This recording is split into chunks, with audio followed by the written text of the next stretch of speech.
वार्तांकन रोखठोक बातमी।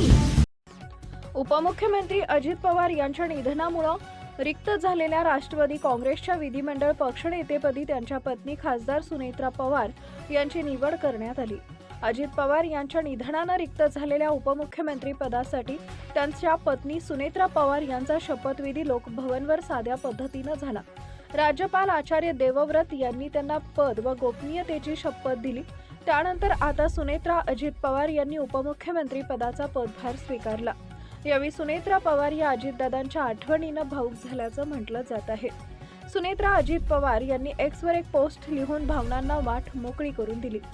आज महाराष्ट्र राज्याच्या उपमुख्यमंत्री पदाची जबाबदारी स्वीकारत असताना विश्वासाची, कर्तव्याची आणि त्यागाची जाणीव सुद्धा आहे।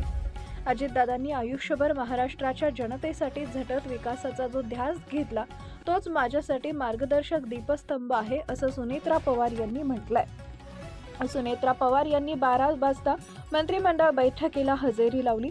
सुनेत्रा यांच्याकडे उत्पादन शुल्क, अल्पसंख्याक क्रीडा ही अजित पवार यांच्याकडे असणारी 3 खाती आहेत। रात्री त्या दिल्ली दौऱ्यावर जाणार आहेत। पंतप्रधान नरेंद्र मोदी आणि अमित शहा यांची त्या भेट घेणार असल्याचं समजतंय।